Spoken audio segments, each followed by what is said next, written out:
چنانچہ حافظ ابن قیم رحمۃ اللہ علیہ نے الداء والدواء ایک کتاب ہے، اس میں لکھا ہے کہ جو انسان بھی گناہ کا ارتکاب کرتا ہے اس کو گناہوں کے نقصانات پیش آتے ہیں دنیا میں.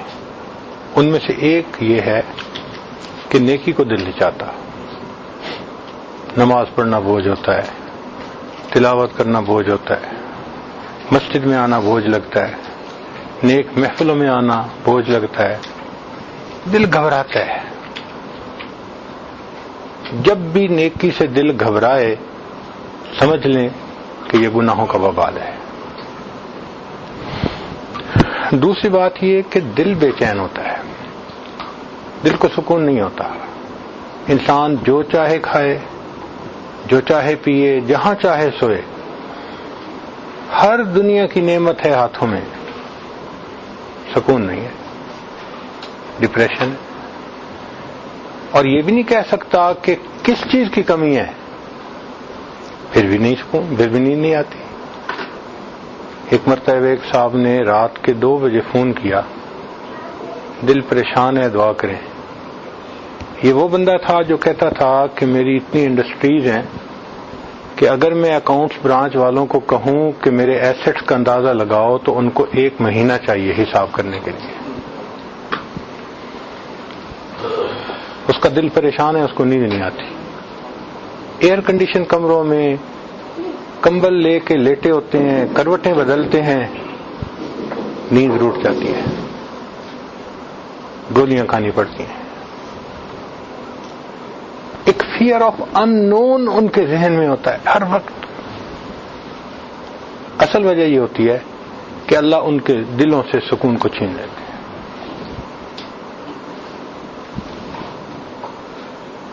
تیسری بات کہ ان کے زندگیوں سے برکت نکل جاتی ہے. برکت کا کیا معنی؟ کہ کوئی کام ان کا پورا نہیں ہوتا، ڈیل ہوتے ہوتے رہ جاتی ہے، نوکری ملتے ملتے رہ جاتی ہے، بیٹی کا رشتہ ہوتے ہوتے نہیں ہوتا. حضرت لوگ آتے ہیں، بیٹی کو پسند بھی کر جاتے ہیں، خوش جاتے ہیں، پھر جواب ہی کوئی نہیں دیتا. کام نہیں سمٹتے تو کاموں کا ادھورا رہ جانا یا اپنے وقت میں کاموں کا پورا نہ ہونا بے برکتی کی دلیل ہے. نہ صحت میں برکت. آپ دیکھیں 24 سال کا نوجوان، جی مجھے لو بیک پین ہے.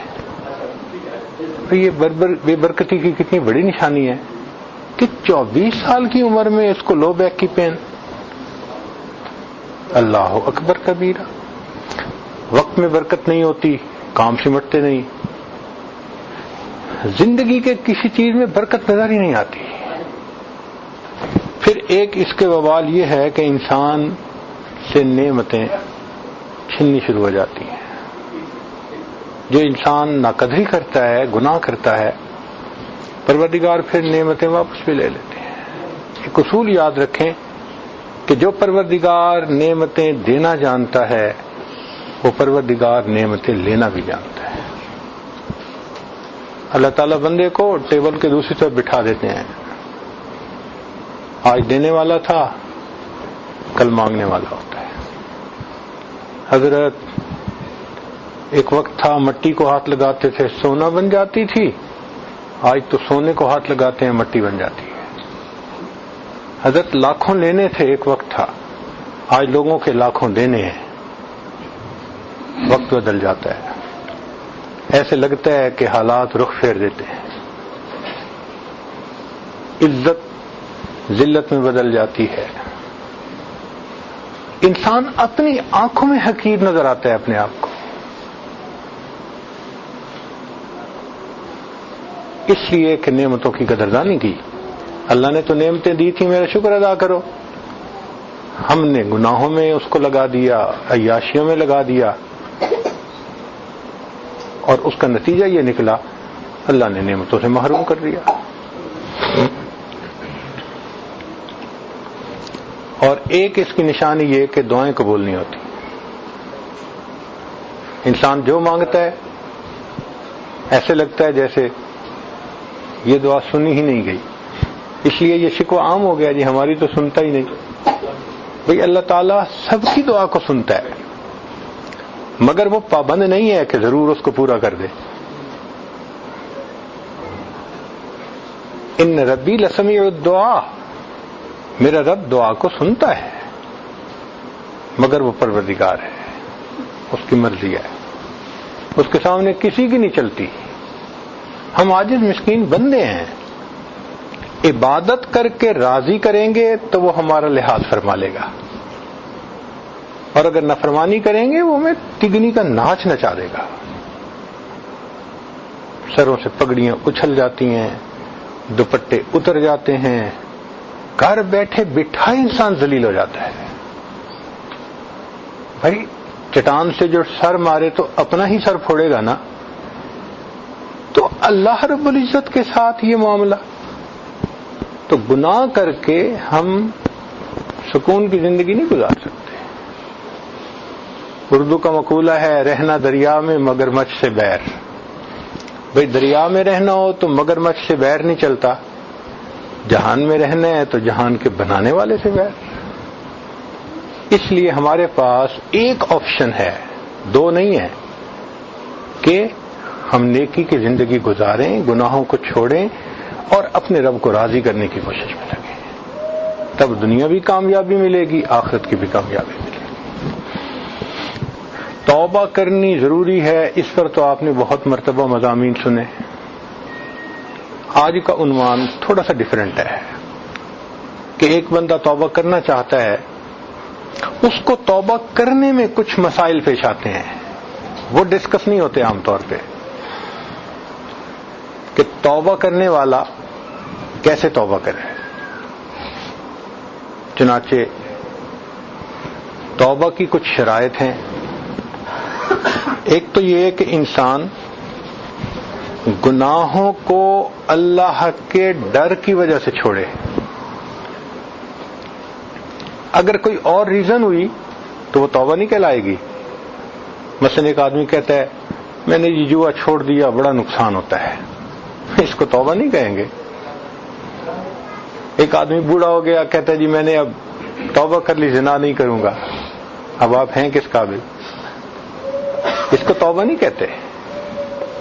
ایک آدمی کہے جی میں نہیں چوری کروں گا، جی پولیس پکڑتی ہے، تو ذہن میں رکھیں کہ نیت ہو کہ میں یہ گناہ اللہ کی رضا کے لیے چھوڑ رہا ہوں، اللہ کے خوف کی وجہ سے چھوڑ رہا ہوں، تو گناہ چھوڑے اللہ کے لیے، تب یہ توبہ بنے گی۔ دوسری شرط کہ انسان اپنے پچھلے گناہوں پہ نادم اور شرمندہ ہو۔ یہ ندامت بھی ضروری، الندم توبۃ۔ اگر پچھلے کیے پہ ندامت نہیں تو توبہ کیسی ہوئی؟ ندامت کا دوسرا نام توبہ ہے۔ انسان فیل کرے او اللہ میں نے بلنڈر کمٹ کیے، میں نے اچھا نہیں کیا، مجھے ایسا نہیں کرنا چاہیے تھا، میں نے غلطی کر لی، پلیز اب آپ مجھے توبہ قبول کر کے نیکوں میں شامل کروا لیں۔ ایک شرط یہ بھی ہے کہ آئندہ گناہ نہ کرنے کا دل میں عزم ہو، ارادہ ہو، عزم جازم، پکا عہد ہو۔ تو توبہ کرتے ہوئے دل میں یہ انٹینشن ہونی چاہیے کہ میں نے آج کے بعد گناہ نہیں کرنا۔ اگر حقوق العباد سے متعلق گناہ تھے تو وہ واپس کرنے پڑیں گے۔ یہ نہیں ہے کہ جی توبہ کر لی، اب کسی کے 2 لاکھ قرضہ دینے ہیں تو معاف، ایسے نہیں ہوتا۔ حقوق العباد لوٹانے پڑتے ہیں۔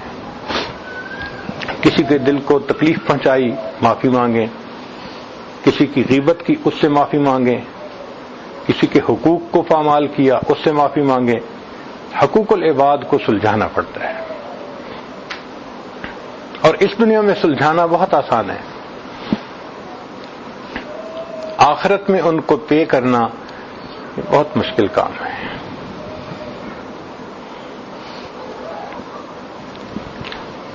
توبہ کرنے والے کو چند کام کرنے چاہیے تاکہ وہ توبہ کے اوپر پکا رہے، واپس نہ لوٹے۔ پہلا کام یہ کہ برے دوستوں کو چھوڑ لے۔ امام غزالی رحمۃ اللہ علیہ نے لکھا ہے کہ یار بد مارے بد سے بھی زیادہ برا۔ مارے بد فارسی کا لفظ ہے، مار کہتے ہیں سانپ کو، بد سے مراد زہریلا سانپ، کہ جو برا دوست ہوتا ہے وہ زہریلے سانپ سے بھی زیادہ برا ہوتا ہے۔ کیوں؟ اس لیے کہ سانپ ڈس لیتا ہے، انسان کی جان چلی جاتی ہے، برا دوست ڈس لیتا ہے، انسان کا ایمان ہی چلا جاتا ہے۔ اس لیے یار بد مارے بد سے زیادہ برا ہے۔ لیکن اگلی بات امام غزالی رحمۃ اللہ نے عجیب لکھی ہے، اس کو پڑھ کے تو ہمیں بھی حیرت ہوئی۔ لکھتے ہیں کہ یار بد شیطان سے بھی زیادہ برا۔ اب ذہن میں خیال آیا کہ بھائی وہ کلمہ گو تو ہوگا نا، گو فاسق فاجر سے ہی، بدکار سے ہی کلمہ تو پڑھتا ہے، اور شیطان تو بدبخت ہے، اس سے برا کیسے ہو گیا؟ مگر امام غزالی رحمۃ اللہ نے اس کی بھی لاجک دی، بہت خوبصورت بات سمجھائی۔ وہ فرماتے ہیں کہ دیکھو جو شیطان ہے نا، وہ صرف انسان کے ذہن میں گناہوں کا وسوسہ ڈالتا ہے، انسان کے دل میں گناہوں کا وسوسہ ڈالتا ہے، اس سے اوپر تو کچھ نہیں کر سکتا، صرف میسج بھیجتا رہتا ہے گناہوں کے۔ آپ اس میسج کو نہ پڑھیں، میسج کو ڈیلیٹ کر دیں، یہ تو آپ کا اختیار ہے نا، وہ کوئی پابند تو نہیں کرتا، پڑھنا بھی ہے، اس پر عمل بھی کرنا ہے، یہ تو ہمارا سویٹ چوائس ہے۔ تو شیطان انسان کے ذہن میں صرف گناہ کا میسج بھیج سکتا ہے، دیٹس اٹ۔ فرماتے ہیں جو برا دوست ہوتا ہے وہ ذہن میں گناہ کا خیال ہی نہیں ڈالتا، انسان کو بازو سے پکڑ کر گناہ کا ارتکاب کروا دیتا ہے۔ اس لیے جو برا دوست ہوتا ہے وہ شیطان سے بھی زیادہ برا ہوتا ہے۔ اور اللہ کی شان کہ ہم روز اللہ سے عہد کرتے ہیں، اللہ ہم نے بروں کو چھوڑ دیا، باوضو ہو کے عہد کرتے ہیں، مسجد میں کھڑے ہو کے عہد کرتے ہیں۔ وتر میں کیا دعا ہم پڑھتے ہیں اکثر ہم میں سے؟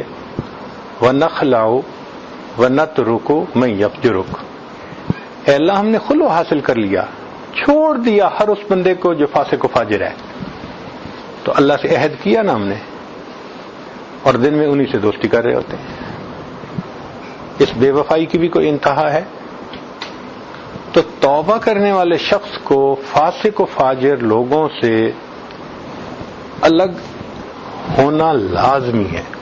اس کی مثال یوں سمجھیں کہ اگر ایک موتی کسی گندی نالی میں پڑا ہے، آپ اس کے اوپر پانی ڈالتے رہیں، ٹن پانی بھی ڈال دیں گے نا تو وہ صاف نہیں ہوگا، اس لیے کہ ذرا پانی ڈالنا بند کیا پھر گندا پانی اس کو گندا کر دے گا۔ اور اگر اس سے نکال لیں تو ایک چلو پانی ڈالنے سے وہ صاف پاک ہو جائے گا۔ اس لیے برے دوستوں کی محفل کو چھوڑنا وہ لازم ہے، آپشنل نہیں ہے، اس کے بغیر انسان توبہ پہ نہیں جمع رہ سکتا۔ حقوق العباد کی بھی معافی تلافی اور حقوق اللہ کو بھی پورے کرے۔ مثال کے طور پہ قضا نماز تھی، ادا کرے، زکوٰۃ ادا نہیں کی، اتنا عرصہ حساب لگائے ادا کرے، جو بھی اس کے اوپر حقوق ہیں ان حقوق کو پورا کرے، یہ بھی ضروری ہے۔ پھر آگے تیسری بات کہ حرام اور ممنوع اشیاء اگر ہیں تو ان کو تلف کرے۔ مثال کے طور پہ فوٹو البم بنائی ہوئی تھی، تصویریں لگی ہوئی تھیں، شریعت نے تصویر کو منع کیا۔ ایز اے رول تصویر حرام ہے، ہاں علماء نے ضرورت کے تحت اس کی اجازت دی ہے۔ الضرورات تبیح المحظورات، ضرورتیں جو ہوتی ہیں پھر شریعت انسان کو اجازت دے دیتی ہے۔ مثلا پاسپورٹ بنوانا ہے، آئی ڈی کارڈ بنوانا ہے، خروج عہدہ لگوانا ہے، عورت ہے مرد ہے آئیڈینٹیفیکیشن کے لیے ضرورت ہے، شریعت کہتی ہے کہ جی ہاں آپ بنوا سکتے ہیں، لیکن فن کے طور پہ تصویریں بنانا شریعت نے اس کو منع کر دیا ہے۔ اور اس کا حسن دیکھیے کہ شریعت نے منع کیا شرک سے، اور شرک کی ابتدا تصویر سے شروع ہوتی ہے، تو شریعت نے کہا نپ دی ایول ان دی بڈ، امت کا مزاج بنایا کہ تم تصویروں والا مزاج ہی مت بناؤ۔ تو اگر ایسی چیزیں ہیں جو حرام اور ممنوع تھیں ان کو تلف کرنا ضروری۔ ایک اور مثال سنیے، ایک بندہ شراب پیتا تھا اور اس کے پاس شراب پینے کے وہ خاص گلاس تھے، اب اس نے توبہ کر لی، تو یہ نہیں کہہ سکتا جی میں ان کو دھو لیتا ہوں اور میں ان میں جوس پی لیا کروں گا، پانی پی لیا کروں گا۔ شریعت کہتی ہے نہیں، تم جب پانی پی رہے ہوگے نا تو یہ گلاس تمہیں کچھ اور یاد دلا رہا ہوگا، اس لیے یہ میموری ہی ختم ہونی ضروری ہے۔ ایسی ممنوع اشیاء کا تلف کرنا، ان کو دور کر دینا یہ ضروری ہے۔ اگر بدن کو حرام مال سے پالا، رشوت کھائی، یتیموں کا مال کھایا، بہن بیٹیوں کو جائیداد میں سے حصہ نہیں دیا، حرام مال تھا نا، اب کیا کرے؟ شریعت کہتی ہے کہ بھائی اب اس کا حل یہ ہے کہ تم اس بدن کو دین کے کاموں میں استعمال کرو، اللہ کے راستے میں نکلو، لگاؤ 4 مہینے، لگاؤ سال۔ یہ بدن جو گناہوں میں لگا رہا، اب یہ بدن دین کی خدمت میں بھی تو لگے نظر رہا۔ تو عورتوں کے پیچھے سڑکوں پہ جوتیاں چٹکھاتے رہے، اب ذرا انسانوں کی ہدایت کے لیے اللہ کے راستے میں بھی نکل کے دیکھو۔ نیک لوگوں کو دوست بنائے، اس لیے کہ نیکاں دے لڑ لگیاں میری جھولی وچ پھل پے، تے بریاں نال لگیاں میرے اگلے بھی ڈل پے۔ نیکوں کے ساتھ لگنے سے میری جھولی میں پھول پڑ گئے، اور بروں کے ساتھ لگنے سے جو پہلے تھے وہ بھی جھولی سے گر گئے۔ اور ایک اور نقطہ کہ انسان توبہ پہ پکا رہنے کے لیے جو متقدمین سلف صالحین میں تائبین گزرے ہیں ان کے واقعات کو یاد کرے۔